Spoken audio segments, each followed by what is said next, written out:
Hi guys, welcome to Chennai IAS Academy.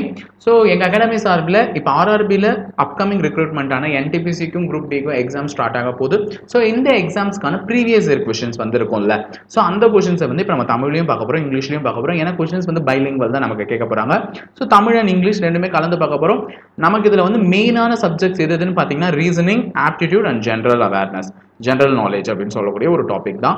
So இது எல்லாமே கலந்து கட்டி தான் கேட்க போகிறாங்க. ஸோ நம்ம இப்போ வந்து அதிக இம்பார்ட்டன்ஸ் வந்து கொடுத்துட்டே வரலாம் ஒரு கொஸ்டின் பேப்பர்லையும். ஸோ நான் அந்த டெஸ்ட் ஒன்ல வந்து 30 கொஸ்டின்ஸ் எடுத்திருக்கேன். 10 from reasoning, 10 from aptitude and 10 from GK எடுத்திருக்கேன். ஸோ எல்லா கொஸ்டின்ஸ்க்கும் முடிஞ்ச அளவுக்கு ப்ரீவியஸ் இயர் கொஸ்டின்ஸ் தான் எடுத்திருக்கோம். ஸோ எந்த மாதிரி உங்களால் ஆன்சர் பண்ண முடியுதுன்னு பார்க்கலாம். ஓகேங்களா? ஸோ இந்த ஃபர்ஸ்ட் கொஸ்டின் வந்து பார்த்தீங்கன்னா ஒரு அனாலஜி கொஸ்டின்ஸ் கேட்டிருக்கான். அனாலஜினாலே இந்த மாதிரி தான் ஒரு கொஸ்டின் கேட்பான். இதுக்கு இது சம்பந்தம்னா அது அந்த எந்த மாதிரி இருக்கும்னு. இப்போ ஸ்ப்ரிங் வந்து பார்த்தீங்கன்னா ஸ்பைரல், சுருள் வந்து சுழலாக இருக்கும். ஓகேங்களா? அப்போ பேங்கிள் எப்படி இருக்கும்னு கேட்குறான். வளையல் எப்படி இருக்கும்? சர்க்கிள், வட்டமா இருக்கும். ஓகேங்களா? அதுதான் ஆன்சர். ஈஸியான ஒன்று தாங்க, நல்லா பார்த்தாலே டக்கு டக்குன்னு சொல்லிடலாம். ஓகேங்களா? ஸோ செகண்ட் கொஸ்டின் பார்த்தீங்கன்னா select the odd word from the given alternatives கொடுத்துருக்கான். ஸோ இந்த மாதிரி ஆட் மேன் அவுட் ஒரு கொஸ்டின் கண்டிப்பாக கேட்பாங்க, தவறானதை தேர்ந்தெடுன்னு. இப்போ 700 கொடுத்துருக்கான், 250 கொடுத்துருக்கான், 350 கொடுத்துருக்கான், 640 கொடுத்துருக்கான். எல்லாமே 10ஆல டிவிசிபிள் ஆகுமே அப்படின்னு யோசிக்கலாம். கரெக்டாக ஆகும். எல்லாமே 5ஆலையும் டிவிசிபிள் ஆகும். ஆனால் என்ன லாஜிக்ன்றது நம்ம ஈஸியாக கண்டுபிடிக்கணும். 700ன்றது 50ஆல டிவிசிபிள் ஆகும். 250 50ஆல வகுப்படும். 350 50ஆல வகுப்படும். ஆனால் 640 50ஆல வகுப்படுமா? வகுப்படாது. அப்போ 640 தான் ஆட் மேன் அவுட் வெளியே போகுது. நெக்ஸ்ட் ஒரு முக்கியமான கொஸ்டின் கொடுத்துருக்கான். தேர்ட் கொஸ்டின் இந்த மாதிரி ஒரு கொஸ்டின் கேட்பாங்க. ஒரு சீரியஸ் கொடுத்துருப்பான். இந்த சீரியஸ்ல விடுபட்டது கேட்பான். ஓகேங்களா? இது நம்பர்லயும் வரலாம். ஓகேங்களா? நம்பர் வரலாம், லெட்டர் வரலாம். ஸோ நிறைய வருவதற்கான வாய்ப்பு இருக்கு. இங்கே ஒரு வேர்ட் வந்திருக்கு. இந்த வேர்ட்ல எது கண்டினியூஸாக வரும் அப்படின்றத நம்ம கண்டுபிடிக்கணும். இப்போ பார்த்தீங்கன்னா இந்த ஆக்சிஜன், டாயில், அரோஸ், ஆசான், டெனாஸ். இப்போ பாருங்க, கேள்வியே அவன் தமிழ்ல கொடுத்துருக்கான். ஆனால் இந்த வார்த்தையை தமிழ்ல கொடுத்துருக்கானா? கொடுக்கல. அப்போ இங்கிலீஷ்ல தான் ஏதோ ஒரு லாஜிக் இருக்கு. இந்த வார்த்தையே இங்கிலீஷ்ல தான் இருக்கு. அப்போ இங்கிலீஷ் லாஜிக் தான் ஏதோ ஒன்று பயன்படுத்திருக்கானா? இந்த ஓ எல்லா லெட்டர்லையும் காமனா இருக்கிறது என்னன்னு பார்த்தீங்கன்னா ஓ. இதுல வந்து பாருங்க, ஃபர்ஸ்ட் வேர்ட்ல வந்து ஓ வந்து ஃபர்ஸ்ட்ல இருக்கு, செகண்ட் வேர்ட்ல செகண்டா போயிருக்கு, தேர்ட் வேர்ட்ல தேர்டு, ஃபோர்த் வேர்ட்ல ஃபோர்த்தா போயிருக்கு, ஃபிஃப்த் வேர்ட்ல ஃபிஃப்த்தா போயிருக்கு. அப்ப சிக்ஸ்த் வேர்ட்ல ஓ வந்து எங்க போயிருக்கணும்? சிக்ஸ்த்தா போயிருக்கணும். ஸோ இங்க எங்க சிக்ஸ்த்தா ஓ வருதுன்னு பாத்தீங்கன்னா லஸ்டரஸ், இந்த ஆப்ஷன்ல தான் சிக்ஸ்த்தா வருது. So answer option is B. ஓகேங்களா? ஸோ ஃபோர்த் கொஸ்டின் வந்து பாத்தீங்கன்னா சிம்பிளான கொஸ்டின். இப்போ அதே மாதிரி மிஸ்ஸிங் நம்பர் சீரிஸ்னு சொன்னால இங்க மிஸ்ஸிங் லெட்டர் கேட்டிருக்கோம். ஸோ இதுல என்ன லெட்டர் மிஸ் ஆயிருக்குன்றதை நம்ம கண்டுபிடிக்கணும். ZYEX TUV. ஓகே, ஏதோ இந்த ரிவர்ஸ் ஆர்டர்ல போயிருக்கு, கண்டுபிடிச்சிடலாம். இப்போ FGH EFGH. ஓகே, கண்டினியூஸா இருக்கு FGH. ஓகே, அடுத்தது என்ன எழுதிருக்கானா? KLM. KLMும் கண்டினியூஸா தான் இருக்கு. ஆனா H க்கு அடுத்து எத்தனை லெட்டர் விட்டு எழுதிருக்கான்னு பாத்தீங்கன்னா IJ அப்படின்னு 2 லெட்டர் விட்டு எழுதிருக்கான். சோ அதுக்கு அடுத்தது வந்து பாத்தீங்கன்னா OPQ எழுதிருக்கான். இதுவும் கண்டினியூஸா தான் இருக்கு. இங்க எத்தனை லெட்டர் விட்டு எழுதிருக்காங்கன்னா N, ஒரு லெட்டர் விட்டு எழுதிருக்கான். ஓகேங்களா? Nன்ற ஒரு லெட்டர் விட்டுட்டு தான் OPQ எழுதிருக்கான். சோ அதுக்கு முன்னாடி என்ன ஆப்ஷன் இருக்குன்னு பாத்தீங்கன்னா TUV. சரி, கண்டினியூஸா தான் இருக்கு. Qக்கு அடுத்து RS PQRS 2 லெட்டர் விட்டு எழுதிருக்கான். அப்ப 2 லெட்டர் விட்டு ஒரு லெட்டர் விட்டு 2 லெட்டர் விட்டு எழுதிருந்தா முன்னாடி எத்தனை லெட்டர் விட்டு இருக்கணும்? கண்டிப்பா ஒரு லெட்டர் தான் விட்டு எழுதிருக்கணும். சோ ஈன்ற அந்த ஒரு லெட்டரை விட்டு எழுதியிருந்தா என்ன இங்க வந்திருக்கணும்னு பாத்தீங்கன்னா BCD வந்திருக்கணும். ஓகேங்களா? BCD வந்திருக்கணும். So answer option is BCD. இதோ ஓகேங்களா? BCD ரிவர்ஸ்ல வந்திருக்கணும். அதாவது DCB தெரிஞ்சிருக்கணும். நான் BCD ன்னு சொன்னோனே ஆன்சர் ஆப்ஷன் C ன்னு சொல்லிடாதீங்க. ரிவர்ஸ்ல இந்த மாதிரி எழுதிருக்கணும் BCD. அப்ப DCB தான் ஆன்சர். கரெக்ட். கரெக்ட்டுங்களா? fourth question over. So the fifth question, Bhavana's birthday is on Monday 29th May. Okay, Pavan's சொல்லிருக்காங்க. பவன் ஒரு பையன் வந்து அவனுடைய பிறந்த நாளை 29ஆம் தேதி மே மாசம் மண்டே கொண்டாடி இருக்கான். ஓகே, 29th மே வந்து என்ன கிழமை? Monday. Good. On what day of the week will be Rachit's birthday in the same year if Rachit was born on 17th November? அப்ப ரட்சித்னு ஒரு பையன் வந்து நவம்பர் 17ஆம் தேதி பிறந்திருக்கான். அப்படின்னா அவன் பிறந்த நாள் என்ன கிழமையில வந்திருக்குன்னு கேக்குறான். சார் என்ன சார் மேல கொடுத்துட்டு நவம்பர் கேட்டாங்கன்னா ஈஸியான கணக்கு தாங்க. மேக்கு அடுத்து நமக்கு எத்தனை மாசம் வருதுன்னு மட்டும் பாருங்க. நவம்பருக்குள்ள மேக்கு அடுத்து எத்தனை மாசம் வருதுன்னு மட்டும் பாருங்க. நவம்பருக்குள்ள May, June, July, August, September, October, November. நவம்பர்ல என்னைக்கு டேட் கொடுத்துருக்கான்? பர்த்டே 17. அப்ப நவம்பர்ல நம்ம 17 நாள் எடுத்துக்கணும் கணக்குல. ஏன்னா 17ஆம் தேதி தான் அவன் பிறந்த நாள் கொண்டாட போறான். சோ அந்த டேட் தான் என்னன்னு கேட்டிருக்கான். அப்ப 17 நாள் கண்டிப்பா கணக்குல இருக்கணும். சோ மற்ற மாசம் எல்லாம் ஃபுல் டே கவுண்ட் பண்ண போறோம். ஆகஸ்ட்ல எத்தனை நாள்? 31. செப்டம்பர்ல எத்தனை நாள்? 30. அக்டோபர்ல 31. ஜூன்ல எத்தனை நாள்னு பாத்தீங்கன்னா 30, ஜூலைல 31. இப்போ மே மாசம் நம்ம 29th இருந்து தான் கணக்கு எடுத்துக்க போறோம். அப்ப மேல வந்து மொத்தம் 31 நாள், 29ல இருந்து கணக்கு எடுத்துக்கிட்டா 29, 30, 31 மூணே நாள் தான் இதுல கணக்கு இருக்கு. ஓகேங்களா, 3 நாள் தான். சோ இப்போ இது டோட்டலா கூட்டிடுங்க. இந்த டோட்டல் டேஸ் கவுண்ட் பண்ணி 7 ஆல டிவைட் பண்ண ஆன்சருங்க. 30, 31, 61, 61 plus 3 வந்து பாத்தீங்கன்னா 64. இந்த ஃபர்ஸ்ட் ரோ வந்து 64. அடுத்தது 30, 90, 92. ஓகே, அப்ப 92, 64 ஒரு 17 எல்லாத்தையும் கவுண்ட் பண்ணுங்க. 8 sorry 7 4 11 13 10 16 17 173rd டே. அப்ப இன்னைக்கு இதெல்லாம் கொஞ்சம் அழிச்சிடுறேன், அப்படியே நம்ம இப்ப ஞாபகம் வச்சுக்கலாம். ஓகேங்களா, சோ இதெல்லாம் கொஞ்சம் அழிச்சிடுறேங்க. இப்போ வந்து என்ன சொல்லிருக்காங்க, 29th மேனா 17th கேட்டிருக்கான். 173rd டே என்னன்னு கேட்டிருக்கான். சோ இன்னைக்கு முதல் நாள் வந்து என்னவா இருக்கு, மண்டேவா இருக்கு. ஃபர்ஸ்ட் டே மண்டேனா கண்டிப்பா 7th டே என்னவா இருக்கும் சொல்லுங்க பார்க்கலாம். ஃபர்ஸ்ட் டே மண்டேனா 7th டே என்னவா இருக்கும், கண்டிப்பா சண்டேவே தான் இருக்கும். அப்போ ஒரு வாரத்தினுடைய முடிவு சண்டேவா இருந்திருக்கும். ஓகேவா, இது தெரிஞ்சு வச்சுக்கோங்க. இப்போ இந்த 173 நான் 7 ஆல டிவைட் பண்றேன். ஏன்னா ஒரு வாரத்துக்கு 7 நாள் இல்ல, சோ 7 ஆல டிவைட் பண்றேன். சோ 7 ஆல டிவைட் பண்ணும்போது 14 2 முறை இருந்திருக்கும், சிப்சம் 3 மீந்திருக்கும். 33ல வந்து பாத்தீங்கன்னா கிட்டத்தட்ட 28 தான் ஃபுல்லா வகுப்படும். சோ 24 வாரங்கள் இருந்திருக்கும். ஸோ இவன் பிறந்த நாள் 24 வாரம் கழிச்சு 24 வீக்ஸ் இருந்திருக்கும். 28ல ரிமைனிங் வந்து பாத்தீங்கன்னா 5 days. ஓகே, 5 days வந்து ரிமைண்டர் இருந்திருக்கும். So 5 days. அப்போ 24 வீக்ஸ் ஃபுல்லா கம்ப்ளீட் ஆயிட்டு எக்ஸ்ட்ரா ஒரு 5 days இருந்திருக்கும். அந்த 5th டே தான் வந்து என்னன்னு பாத்தீங்கன்னா 17th நவம்பர். அப்போ 24 வீக்ஸும் எப்படின்னா மண்டேல ஆரம்பிச்சு சண்டேல தான் முடிஞ்சிருக்கும். அப்போ 24வது வாரமும் கண்டிப்பா சண்டேல தான் முடிஞ்சிருக்கும். எக்ஸ்ட்ரா நம்ம கிட்ட 5 நாள் இருக்குல்ல, ஸோ அந்த 5 நாள் என்னங்க பார்க்கலாம். First day Monday, second day Tuesday, third day Wednesday, fourth day Thursday, fifth day Friday. So answer என்னன்னு பாத்தீங்கன்னா ஃப்ரைடே. அந்த 173rd டே என்ன வந்திருக்கும், ஃப்ரைடே வந்திருக்கும். குட். அடுத்தது the weight of 4 boxes are 30, 70, 60, 90 kilograms. Which of the following cannot be the total weight in kilograms of any combination of these boxes, and any combination of box can be used only once. என்னன்னு சொல்லலங்க, ஒரு 4 பெட்டியோட வெயிட்ட கொடுத்துருக்கான். இந்த மாதிரி 4 பெட்டியோட வெயிட்ட கொடுத்துட்டு இந்த 4 பெட்டியினுடைய வெயிட்டையும் கூட்டினா 3ஆ கூட கூட்டிக்கோங்க, இல்ல 2ஆ கூட கூட்டிக்கோங்க. இந்த 4 பெட்டியோட வெயிட்ட மட்டுமே யூஸ் பண்ணி நீங்க ஒரே ஒரு முறை தான் பயன்படுத்தணும் அந்த வெயிட்ட. அப்படி கூட்டினீங்கன்னா எந்த வெயிட் இதுல வராதுன்னு கேட்டிருக்கான். இந்த மாதிரி கேள்வி கேட்டால சப்ப முதல்ல கொடுத்துருக்கிற 4 வெயிட்டையுமே கூட்டிடுங்க. 90, 60, 70, 30. ஸோ 70, 30, 100 ஆயிடுச்சா.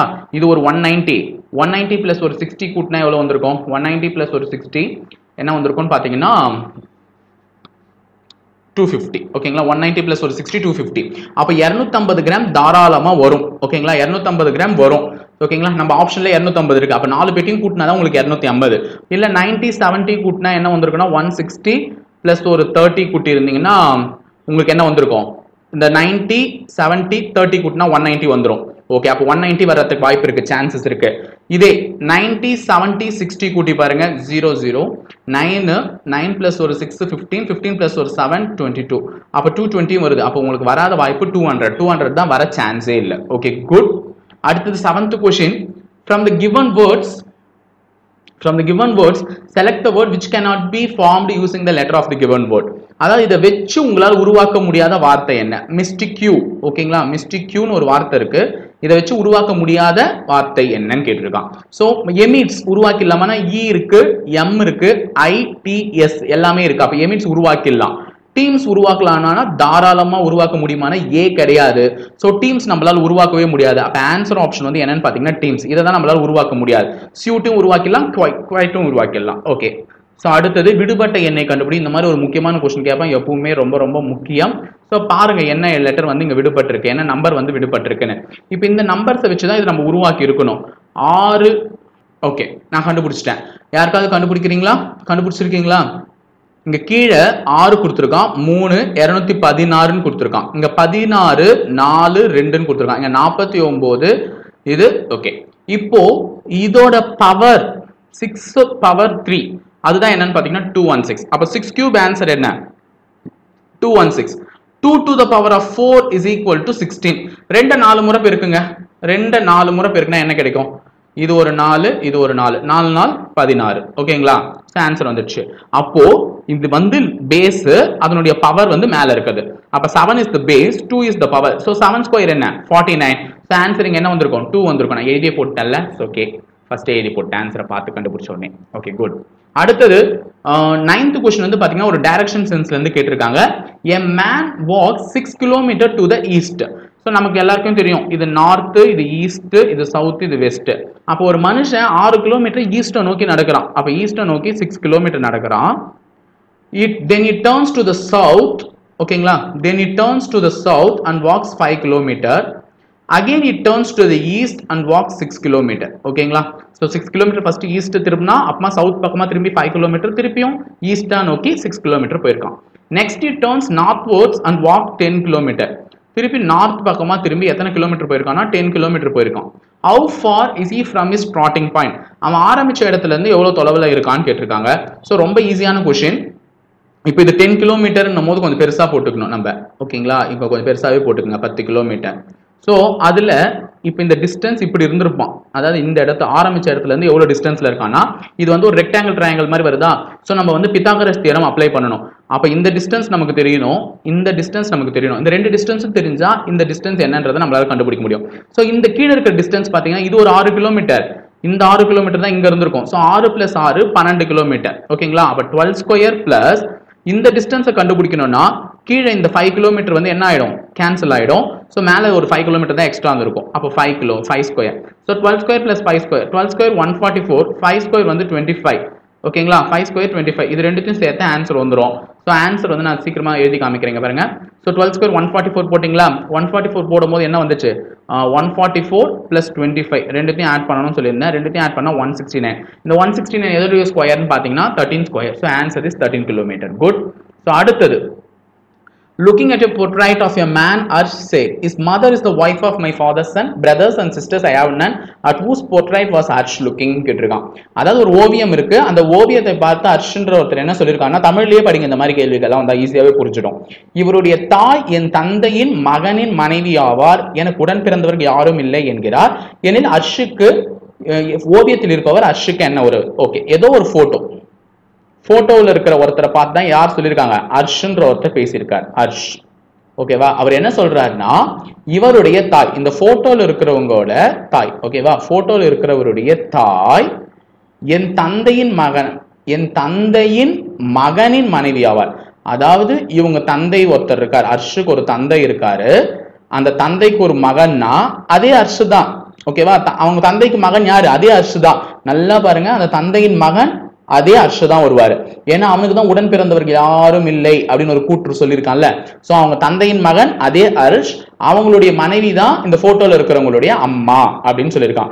அப்ப அர்ஷும் அந்த போட்டோல இருக்கவங்களுடைய அம்மாவும் ஹஸ்பண்ட் அண்ட் ஒய்ஃப்னா அர்ஷ் வந்து அந்த போட்டோல இருக்கவங்களுக்கு என்ன வேணும்? அப்பா வேணும். ஓகேங்களா? அப்பா வேணும். சோ ஓவியத்தில் இருப்பவர் யாரும் இல்லை என்கிறார். ஓவியத்தில் இருப்பவர் அர்ஷுக்கு என்ன உறவு அப்படின்னு பாத்தீங்கன்னா மகன். ஓகேங்களா? மகன் என்ற உறவு. ஓவியத்தில் இருப்பவர் அர்ஷனுடைய மகன். ஓகே, இது ஒரு ரீசனிங் क्वेश्चंस பாத்தீங்க. இதுக்கு அப்புறம் நம்ம பார்க்க போறது என்னன்னு பாத்தீங்கன்னா ஜிகே क्वेश्चंस தான் பார்க்க போறோம். சோ அதுல 11th क्वेश्चन இதெல்லாம் previous year examsல கேட்ட ஒரு சில क्वेश्चंस. சோ 10 ஜிகே क्वेश्चंस தெரிஞ்சுக்கோங்க. Butterfly is associated with which sports அப்படினு கேட்டிருக்காங்க. சோ பட்டர்ஃப்ளைன்ற ஒரு டேர்ம் எந்த ஸ்போர்ட்ஸ்ல யூஸ் பண்ணுவாங்க? இந்த மாதிரி டேர்ம்ஸ் அதாவது வந்து சில ஸ்போர்ட்ஸ்ல எல்லாம் சில டேர்ம்ஸ்லாம் யூஸ் பண்ணுவாங்க. அதெல்லாம் கூட கேள்விகளை கேட்க வாய்ப்பு இருக்குங்க அதிகமா. சோ இந்த பட்டர்ஃப்ளை எதுல கேட்பாங்கன்னா நீச்சல், ஸ்விம்மிங்ல பயன்படுத்தக்கூடிய ஒரு வார்த்தை தான் என்னன்னு பாத்தீங்கன்னா butterfly. On which day World Health Day is observed? இது நிறைய கேட்டிருக்காங்க. Important question. இந்த 2-3 क्वेश्चन தான் பிள்ளை கேட்டிருக்கான். சோ எப்ப வந்து வேர்ல்ட் ஹெல்த் டே வந்து செலிப்ரேட் பண்றாங்க அப்படின்னு பாத்தீங்கன்னா அப்சர்வ் பண்றாங்கன்னு பாத்தீங்கன்னா April 7. ஓகே, இப்போ உங்களுக்கு ஆர்ஆர்பி எக்ஸாம் வந்து ஷெட்யூல் பண்ணிருக்க டேட் வந்து டிசம்பர் மந்த். அப்ப நீங்க நவம்பர், டிசம்பர், ஜனவரி, பிப்ரவரி போன்ற அந்த 4 மாசம் ரொம்ப தரோவா இருக்கணும். சோ அதுக்கான ஷார்ட்கட்ஸோட வீடியோஸும் நாங்க போட ரெடியா இருக்கோம். நீங்க ஒழுங்கா படிங்க. ஓகேங்களா? சோ அடுத்தது 13th question. Where is Waterloo? புகழ்பெற்ற வாட்டர்லூன்னு ஒரு இடம் இருக்கு. அந்த வாட்டர்லூ இடம் எங்க இருக்கு அப்படின்னு பாத்தீங்கன்னா பெல்ஜியத்துல இருக்கு. ஓகேங்களா? வாட்டர்லூ இடம் எங்க இருக்கு? பெல்ஜியம்ல இருக்கு. சோ அடுத்தது மால்சைட் இஸ் த ஓர் ஆஃப். மேலசைட்ன்றது எதனுடைய தாதாகும் அப்படின்னு கேட்டிருக்காங்க. சோ அது எதனுடைய தாதாகும் பாத்தீங்கன்னா செம்பு, காப்பர்னுடைய தாது தான் என்னன்னு சொல்லுவாங்க? மேலசைட்னு சொல்லுவாங்க. அடுத்தது 15th question. which acid is used in the lead storage battery? அதாவது ஈயத்தை கொண்டு உருவாக்கப்படும் பேட்டரியில் பயன்படுத்தப்படும் அமிலம் என்ன அப்படின்னு பாத்தீங்கன்னா நம்ம அதிகமா யூஸ் பண்ணக்கூடிய அந்த ஈயம்லாம் பார்த்திருப்பீங்க. அந்த சால்டரிங் பண்ணும்போது அதுக்கெல்லாம் யூஸ் பண்ணுவாங்க. சோ அதை வச்சுலாம் வந்து பேட்டரி தயாரிப்பாங்க. அதை வச்சு உருவாக்குற அந்த பேட்டரியில பயன்படுத்தக்கூடிய ஆசிட் வந்து சல்ஃபியூரிக் ஆசிட், கந்தக அமிலம். ஓகேங்களா? அடுத்து 16th question. The president can dissolve the Lok Sabha. ஜனாதிபதி எதன் அடிப்படையில் மக்களவையை கலைப்பார்? இது ஒரு முக்கியமான क्वेश्चन கேட்பாங்க, பாலிட்டி ரிலேட்டடா கேட்கணும்னு கேட்பாங்க. On the advice of prime minister. ஏன்னா பிரசிடென்ட் வந்து எப்பவுமே பிரைம் மினிஸ்டரோட அட்வைஸ் இல்லாம எதையுமே செய்ய மாட்டார். சோ பிரதமருடைய ஆலோசனைப்படி தான் பிரசிடென்ட் கேட்பாரு. சோ பிரதமருடைய ஆலோசனைப்படி கேட்டு செய்வாங்க. ஓகேவா? இப்போ கூட ஞாபகம் வச்சுக்கோங்க, ராம்நாத் கோவிந்த் சார் வந்து என்ன பண்ணுவாரு, மோடி கேட்டு தான் எல்லாம் இதா இருந்தாலும் செய்வார். அடுத்தது, which of the following is the bad conductor of electricity ன்னு கேட்டிருக்கான். சோ 17th क्वेश्चन உடைய ஆன்சர், எது வந்து மிக குறைந்த அளவே மின்சாரத்தை கடத்தும் அப்படின்னு பாத்தீங்கன்னா அலுமினியம், காப்பர், அயன் எல்லாமே மின்சாரத்தை கடத்திடும். நான் கேட்கறது பேட் கண்டக்டர் ஆஃப் எலக்ட்ரிசிட்டி, எது குறைவா கடத்தும்னு பாத்தீங்கன்னா கார்பன். ஓகேங்களா? சோ அடுத்தது 18th, which of the following writs may be issued to enforce a fundamental right, fundamental அடிப்படை உரிமையை நிலைநாட்ட பின்வரும் எந்த ஆணைகளை உபயோகிக்கலாம் கேட்டிருக்கான். ஓகே, அடிப்படை உரிமை ஆட்கொணர்வு மனு. ஆமா, இப்ப நான் ஒருத்தரை பார்க்கல, அவங்கள பார்க்கணும் அப்படின்னு நினைச்சாங்கன்னா கடத்தி வச்சுட்டு இருக்காங்களோ சந்தேகப்படுறாங்க, சோ இது தனி மனித உரிமை மீறல் அப்படின்னா ஆட்கொணர்வு மனு எடுத்துட்டு வரலாம். கீழ்மன்றங்களுக்கு உயர் நீதிமன்றம் விடும் ஆணையை எல்லாரும் மதிச்சுதான் ஆகணும். அதே மாதிரி ப்ரொஹிபிஷன் தடை போட்டாலும் மதிச்சுதான் ஆகணும். அப்ப எல்லாமே வந்து அடிப்படை உரிமைகள் தான். சோ அப்ப இவை அனைத்தும். அடுத்தது 19th question, a common high court for 2 or more states and a union territory may be established by. அதாவது ஒரு பொதுவான கோர்ட்டை வந்து 2 அல்லது அதற்கு மேற்பட்ட மாநிலங்களுக்கோ அல்லது யூனியன் பிரதேசங்களுக்கோ ஒதுக்குனா அதுக்கு யாரால் வந்து அது அமைக்கப்படுகிறது அப்படின்னு கேட்டிருக்காங்க. சோ யாரால் அமைக்கப்படுகிறதுனா பாராளுமன்றத்தில் சட்டம் இயற்றுவதன் மூலம். ஓகேங்களா? பார்லிமெண்ட்ல அதுக்கான சட்டத்தை இயற்றினா மட்டும்தான் அப்படி எடுத்துக்க முடியும். இப்பயும் ரீசெண்டா சில ஸ்டேட்ஸ்க்கு இருக்கு, 2 ஸ்டேட்டுக்கு ஒரு ஹை கோர்ட்லாம். சோ பாத்தீங்கன்னா பஞ்சாபுக்கும் ஹரியானாக்குலாம் இருக்கும்னு நினைக்கிறேன், அது காமனா. ஓகே, அடுத்தது, who among the following was the constitutional advisor to the Constitutional Assembly of India அப்படின்னு கேட்டிருக்காங்க. B.N. Rao. இவர் தான் வந்து Constitution Assembly of India, Constitutional Advisor to Constitutional Assembly. Okay, இதுவரையும் நம்ம வந்து ஜெனரல் நாலேஜ் பார்த்துட்டோம். இப்போ அடுத்து வந்து ஆப்ஸ் क्वेश्चंस பார்க்க போறோம். சோ ஆப்ஸ் क्वेश्चनல 21st क्वेश्चन என்னன்னு பாத்தீங்கன்னா, a fruit seller had some apples, he sells 40% of apples and still he has 420 apples originally he had.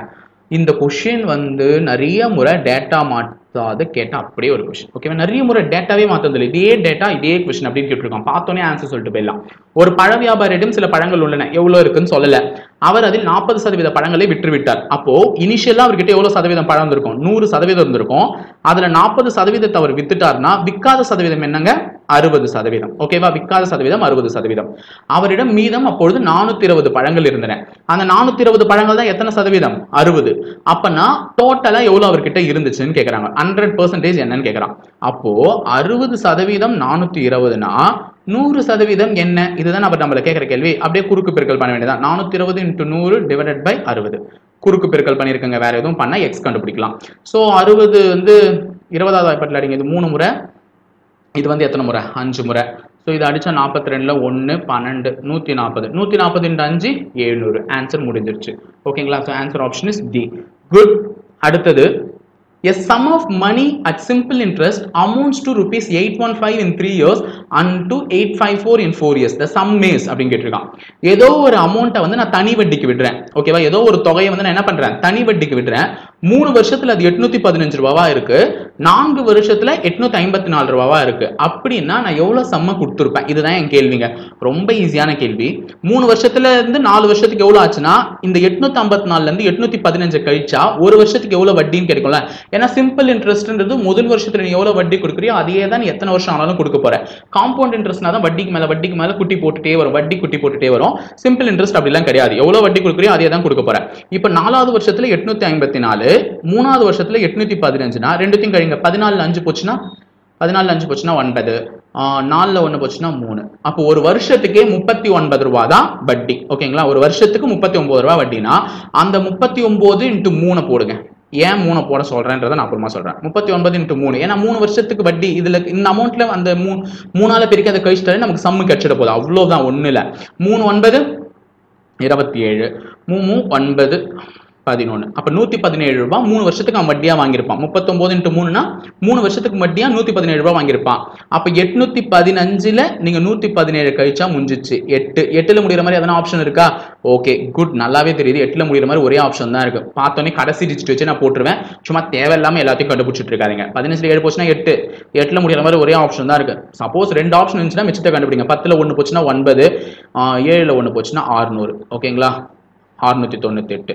இந்த கணக்கை இப்படி கூட போட்டுடலாம். சிம்பிளா முடிச்சிட்டேன். நான் ஒண்ணுமே பண்ணல.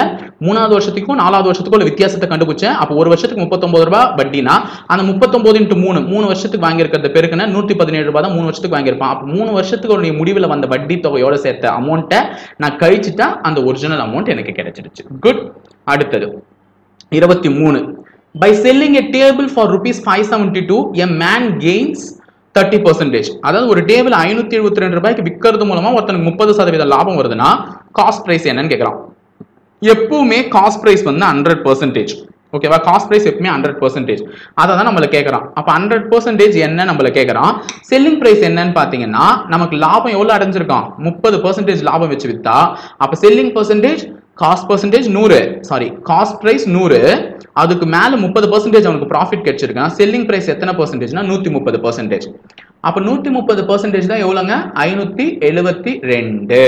ஓகேவா? இது ரெண்டுத்தையும் இப்ப குறுக்கு பெருக்கல் பண்ண answer. So 572 into 100 divided by 130. 0க்கு 0 கேன்சல் பண்ணிக்கோங்க. இப்ப இந்த 13 இந்த டேபிள்ல அடிச்சுக்கலாம். 13. சோ 13ஆல அடிச்சு பாருங்க. 13ஆல அடிச்சீங்கன்னா 4 முறை வரும். மிச்சம் 5 மீந்திருக்கும். 52 வந்திருக்கும் 4 முறை. சோ மிச்சம் 5 மீந்திருக்கும். 52ல அகைன் ஒரு 4 முறை வந்திருக்கும். சோ 44 into 10 ரெண்டுத்தையும் பேருக்குன்னா என்ன வந்திருக்கும்? 440. So answer is A. முடிஞ்சிச்சுங்களா? 23 தான். 23க்கு ஆன்சர் வந்து A. Okay, good. அடுத்தது 24th question. If A is to B is equal to 5 is to 6 and B is to C equal to 12 is to 15, then A is to C. ஈஸியான ஒரு question போடுங்க. இப்போ A, B, C மூணுத்துக்கான ratio தான் நம்மள கேட்க. மூணுத்துக்கு ratio கொடுத்திருக்கான். அதாவது sorry okay, A is to B ஒரு ratio கொடுத்திருக்காங்க 5 is to 6. அதே மாதிரி B is to C ஒரு ரேஷியோ கொடுத்திருக்கான் 12 is to 15. இப்போ A is to C என்னன்னு கேட்டிருக்கான். சோ நமக்கு இது கண்டுபிடிக்கும் போதே நம்ம மூணுத்துக்கானது கண்டுபிடிக்கணும். ஓகே, புரியுதுங்களா? சோ என்ன கண்டுபிடிக்கணும்னா நம்ம A is to B is to C கண்டுபிடிக்கணும். அந்த A is to B is to C கண்டுபிடிக்கிறதுக்கு நம்ம என்ன பண்ணணும்னு பாத்தீங்கன்னா கிராஸ் என் மெத்தட்னு ஒரு மெத்தட் இருக்கும். அதாவது A is to B, B is to C இந்த மாதிரி தலைகீழா ஒரு எண்ணுன்ற ஒரு மெத்தட் இருக்கும். அதை தான் நம்ம கண்டுபிடிக்கணும். First A is to B என்ன வேல்யூ கொடுத்திருக்கான்? 5 is to 6. B is to C என்ன வேல்யூ கொடுத்திருக்கான்? 12 is to 15. இதைத்தான் நம்ம கண்டுபிடிக்க போறோம் தலைகீழா. அப்ப எழுதி வச்சுக்கோங்க. A is to B is to C. First இதையும் பெருக்குங்க. இந்த ஆரோ இந்த லைன் இப்படி தான் வந்திருக்கு. அப்ப அது ரெண்டுத்தையும் தான் பெருக்கணும். 12 என்னங்க? 12 60. ஓகேவா? 12 60. அடுத்தது 12 6 இப்படி போயிருக்குல்ல அந்த குறி. அதனால இப்படி இந்த பக்கம் தான் பெருக்கணும். சோ 12 6 72. அதையும் பெருக்கிடுங்க. அடுத்தது 15 6 என்னங்க?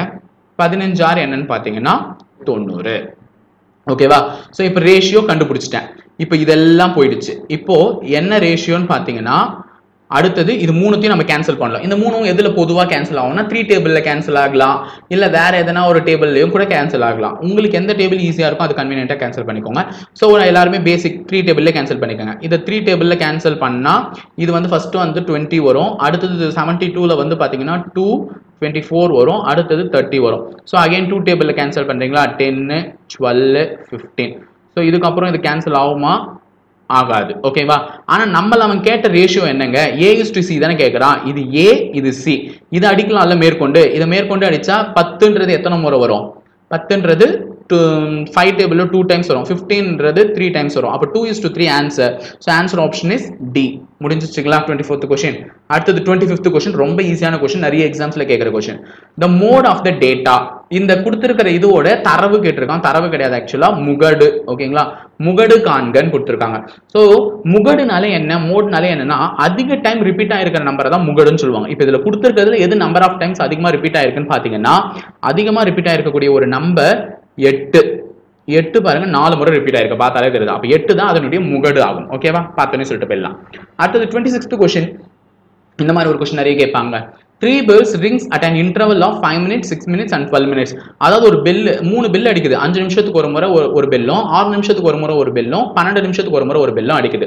எல்லாம் வந்து 12 மணிக்கு சேர்ந்து அடிச்சுச்சு. If they ring together at 12 pm, then they will ring together again எத்தனை மணிக்கு திருப்பி சேர்ந்து அடிக்கும்னு கேக்குறான். சோ இந்த மாதிரி ஒரு நம்பர் கொடுத்தாலும் நம்ம LCM தான் எடுக்கணும். 5 6 12 இதுக்கு LCM எடுக்கணும். சோ 6 டேபிள்ல எடுத்தா 5 அப்படியே இருக்கும். 6 1 முறை, இது 2 டைம்ஸ். ஸோ அகெயின் 5 டேபிள் எடுத்தா இது 1 இது 1 இது 2. ஸோ 6 5 சார் 30, 32 சார் 60, 60 தாங்க எல்சிஎம். ஓகேங்களா? அப்போ இந்த 3 பெல்லும் சேர்ந்து 12 மணிக்கு ஒன்னா அடிச்சுச்சுன்னா 12 o'clock ஒன்னா அடிச்சுச்சுன்னா திருப்பி 60 மினிட்ஸ் கழிச்சு தான் எல்சிஎம் வந்திருக்குல்ல, அந்த வேல்யூ தான் மினிட்ஸ். 60 மினிட்ஸ் கழிச்சு தான் மறுபடியும் அடிக்கும். 60 மினிட்ஸ்ன்றது என்ன? 60 மினிட்ஸ்ன்றது 1 hour. ஓகேங்களா?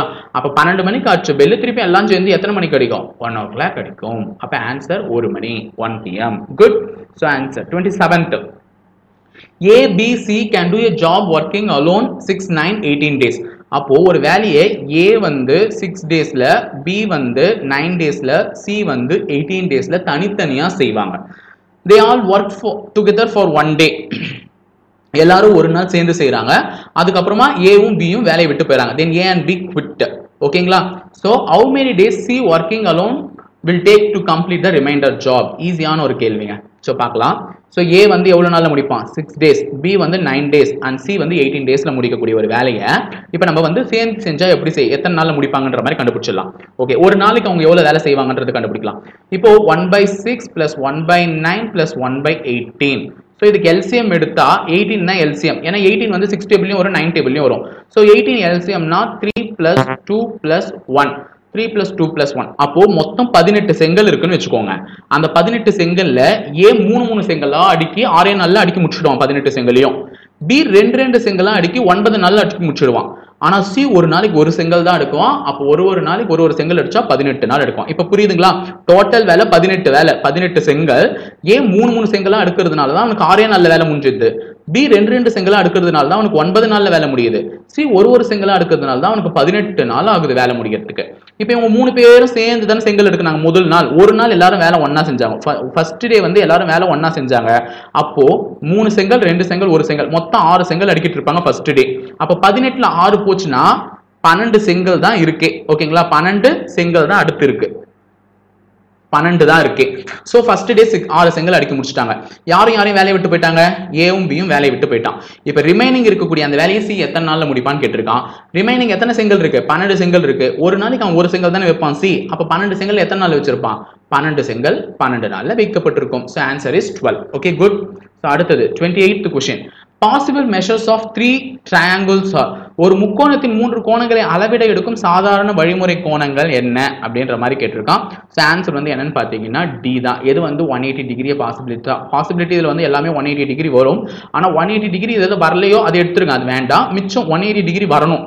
நம்மளுக்கு கவுண்ட் படி பார்த்தீங்கன்னா 180 டிகிரி வரணும். சரி, இதில் வந்து ஆமா, இதில் கூட 180 வரல பாருங்க. ஸோ பாசிபிள் மெஷர்ஸ் வந்து கவுண்ட் பண்ணா இது எதுலையுமே 180 டிகிரி வரல. இந்த ஆப்ஷன்ல தான் 180 டிகிரி வருது. ஏன்னா ஒரு முக்கோணத்தின் 3 கோணங்களின் அளவு என்ன? 180 டிகிரி. ஓகேவா? Answer D. அடுத்தது 29th question. If 8% of the number is added to it, the result is 810. What is that number? இது ஒரு முக்கியமான கேள்வி. இந்த மாதிரி கேள்வி கேட்பான். ஏதோ ஒரு நம்பருங்க எக்ஸ், அந்த நம்பரினுடைய 8% அதோடவே ஆட் பண்ணனா எனக்கு ரிசல்ட் என்ன கிடைக்குது? 810 கிடைக்குதான். ஏதோ ஒரு நம்பர் எக்ஸ், அந்த நம்பரோட 8% அதோட சேர்ந்து பிளஸ் பண்ணா எனக்கு என்ன கிடைக்கும்? 810 கிடைக்கும். ஓகே சார், எப்படி சார் கண்டுபிடிக்கிறது எனக்கு புரியலையே அப்படின்ற மாதிரி இருந்தீங்கன்னா சொல்றேன் பாருங்க. ஆப்ஷன் வச்சே போடலாம், இது ரொம்பலாம் பெருசா இல்ல. இப்போ ஒரு நம்பர் எடுத்துக்கிறேன்னு வச்சுக்கோங்க. இப்போ 700 ஒரு நம்பர் எடுத்துக்கிறேன்னா இதுக்கு 10%னா என்ன? 70. ஒரு டெசிமல் தள்ளி புள்ளி வச்சா அது 10%. 1%னா என்ன? 7. இன்னொரு டெசிமல் தள்ளி புள்ளி வச்சா அது 1%. அப்போ ஒரு நம்பர் முழுசா பார்த்தா 100, அதுக்கு ஒரு டெசிமல் தள்ளினா 10, இன்னொரு டெசிமல் தள்ளினா 1. ஓகேவா? அப்போ நமக்கு ஒரு நம்பர்னுடைய 8% கூட்டினா 850 முழு நம்பரா மாறுது. இப்போ இதுக்கு போய் பாருங்களேன். இந்த 722க்கு 1%னா 7.22. இதெல்லாம் 8ஆல பெருக்குனா டெசிமல் மாதிரி வரும் ஆன்சர். அப்ப அதெல்லாம் ஆட் பண்ணா 810 வர சான்ஸ் இல்ல. ஆப்ஷனை எலிமினேட் பண்ண கத்து கொடுக்குறேன். இது 745ன்னு சொல்லலாம். 7.45 தான் 745. இதுக்கு 1% இதுதான். இதையும் நீங்க 8ஆல பெருக்குனா உங்களுக்கு என்ன வராது? டெசிமல்ல தான் ஒரு ஆன்சர். அதை ஆட் பண்ணாலும் உங்களுக்கு 810 வராது. சோ ஆன்சர் ஒன்னு 700 இருக்கலாம் அல்லது 750 இருக்கலாம். எதனா ஒன்னு செக் பண்ணீங்கனாலும் உங்க விடை முடிஞ்சிடும். இப்போ ஃபார் எக்ஸாம்பிள் 750 செக் பண்றேன். ஏன்னா அதான் விடை, நான் கரெக்டாவே செக் பண்ணி காமிக்கிறேன். இப்போ 750க்கு 1%ன்றது 7.5. ஓகேவா? சோ இதை நான் மல்டிப்ளை பண்ணிடுறேன். 75 into 8 போடுறேன். ஏன்னா 1% வந்து 7.5னா 8% 8ஆல மல்டிப்ளை பண்ணோம்ல. 8 40 7 8 56 60. ஸோ டெசிமல் தள்ளி இங்க நான் புள்ளி வைக்காம மல்டிப்ளை பண்ணிட்டேன். இப்போ ஆன்சர் வந்தோடனே அதுல புள்ளி வச்சுக்கிறேன். ஓகேவா? ஸோ 60 தான் ஆன்சர். அப்போ 750ன்றது அந்த நம்பர்னா அதனுடைய 8% என்ன? 60. அந்த 60 நான் இதோட ஆட் பண்ண என்ன வந்துச்சு? எனக்கு 810 வந்துருச்சு. அப்ப answer over. Answer is 750. Good. So எப்படி வேணா போடலாம். கணக்கை நம்ம போடுறது தான் வழிமுறையே. ஓகே, இப்போ 30th கொஸ்டின். இது ஒரு சுருக்குக கொடுத்துருக்கான். So root of 4144100 plus 350 into 2/5 is equal to what னு கேட்டிருக்கான். சிம்பிளான கணக்கு தான். 5ஆல் அடிச்சா இது 70. 7 முறை 72 140. Okay good. இதை நான் அடிச்சு கண்டுபிடிச்சிட்டேன். ஆனா இதுக்கு ஸ்கொயர் ரூட் எடுக்கணும்ல. ஸ்கொயர் ரூட் எடுத்தா எப்படின்னா இந்த 441 எதனுடைய ஸ்கொயர் ரூட்? சின்ன நம்பரா பாருங்க. இந்த 00 எல்லாம் வேணாம். இந்த 441 21 ஸ்கொயர் ரூட்டா? அப்ப அந்த 00 ஒரு 2 ஆட் பண்ணிக்கோங்க. முடிஞ்சிருச்சு. அவ்வளவு. 441ன்றது 21 ஸ்கொயர். சோ அப்ப அது 21 ஸ்கொயர் ரூட்டா தான் கண்டிப்பா இருக்கணும். சோ 21 போட்டேன். 210 140 ரெண்டுத்தையும் ஆட் பண்ணுங்க. 5 350. ஆன்சர் 350. D option. குட். முடிஞ்சதுங்களா? ஸோ ஆர்ஆர்பினுடைய முக்கியமான ஒரு 30 கேள்வி ப்ரீவியஸ் இயர் கொஸ்டின்ஸ் எடுத்து டிஸ்கஸ் பண்ணி முடிச்சாச்சு. ஸோ இதே மாதிரி தான் டெய்லியும் உங்களுக்கு வந்து வீடியோஸ் வந்துட்டே இருக்கும். ஸோ மறக்காம எங்க சேனலை சப்ஸ்கிரைப் பண்ணிட்டு லைக் பண்ணிட்டு போங்க. எங்க டவுட்ஸ் எதுவாக இருந்தாலும் கமெண்ட் பாக்ஸ்ல கமெண்ட் பண்ணுங்க. அதே நேரத்தில் இதுக்கு மேலேயும் கொஸ்டின் பேப்பர்ஸ் வரும். ஸோ தொடர்ந்து எங்க சேனலை பார்த்து அந்த கொஸ்டின் பேப்பர்ஸ்லாம் ஒர்க் அவுட் பண்ணி ஆர்ஆர்பியில் என்டிபிசிலையும் குரூப் டிலையும் பிளேஸ் ஆக வாழ்த்துக்கள். தேங்க்யூ.